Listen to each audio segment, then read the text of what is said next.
Hello everyone, welcome to our YouTube channel. So today we are going to cover the question answers of the chapter Last Lesson from our Flamingos book.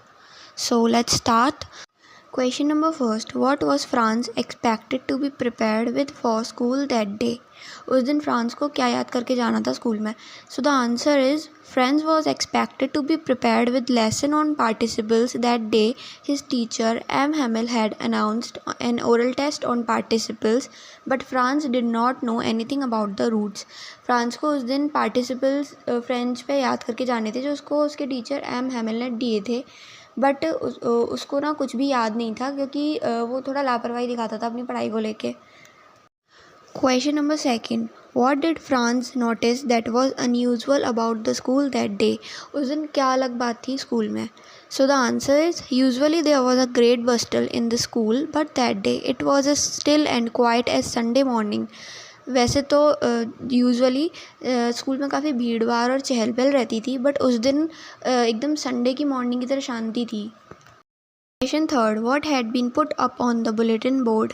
उस दिन bulletin board पर क्या notice था? There was a notice put on bulletin board announcing that the French language would be taught no more in the school of Alsace and Lorraine. The order of teaching only German in the school had came from Berlin. तो जो Berlin थी वहाँ से order आ चुका था. Berlin जो है वो प्रशिया में ही आता है, तो वहाँ से ऑर्डर आ चुका था कि अब जो है जर्मन लैंग्वेज पढ़ाई जाएगी सिर्फ स्कूल्स में. जो भी एल्सेस और लॉरेन के स्कूल्स थे, फ्रेंच लैंग्वेज को अब नहीं पढ़ाया जाएगा. सो इसीलिए जो था वो एमएमएल का लास्ट लेसन था वो. Question fourth. What changes did the order from Berlin cause in school that day? उस दिन क्या उस जो बर्लिन से जो ऑर्डर आया था उससे क्या क्या चेंजेस आए थे स्कूल में? सो the answer is the order from Berlin had caused a change in the school. Now only German was to be taught in the school. It was the last French lesson that day in the school. Usually there was a great bustle, but that day it was quiet. The teacher M. Hamel was wearing those clothes which he wore on the occasion of function in the school. M. Hamel, the teacher, had new copies for the students that day. There was a calmness in the school. The only sound was the scratching of pen over the paper. Some village elders also had came to attend the class. M. Hamel had packed his household things to leave forever. उस दिन school में जब order आ गया था Berlin से, तो जो school था वो काफ़ी क्वाइट था संडे मॉर्निंग की तरह. एम हैमिल ने अपने ओकेजनली वेयर क्लोथ्स पहन रखे थे, और जो स्टूडेंट्स थे उनके पास न्यू नोटबुक्स थी लिखने के लिए, और जो बैक बेंचेस थी वहाँ पर विलेज एल्डर्स बैठे थे क्योंकि लास्ट लेसन था वो फ्रेंच का.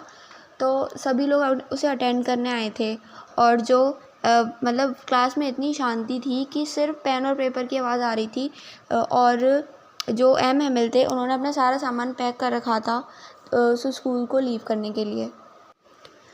Question fifth. How did Franz feeling about M Hamel and school change?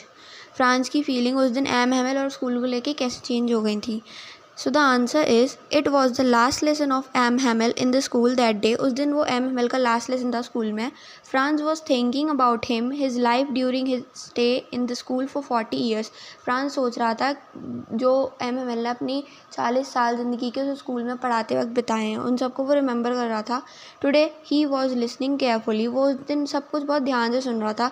Usually the lesson in French was boring to him, but today he was interested in it. वैसे ज़्यादातर उसको तो French के जो lesson थे जो भी वो उसे बहुत बोरिंग लगते थे, बट उस दिन वो उसको काफ़ी इंटरेस्टिंग लग रहे थे. He was noticing every movement of M Hamill. वो एम हैमिल का हर एक मूवमेंट नोटिस कर रहा था. He was feeling sorry for him. Today learning French seemed important to him. उसको उनके लिए बहुत बुरा लग रहा था, और उस दिन फ्रेंच जो लैंग्वेज थी उसको सीखना उसके लिए काफ़ी इम्पॉर्टेंट सा फील हो रहा था उसको. Thank you everyone for watching the video. If you like the explanation, then you can like, subscribe or share.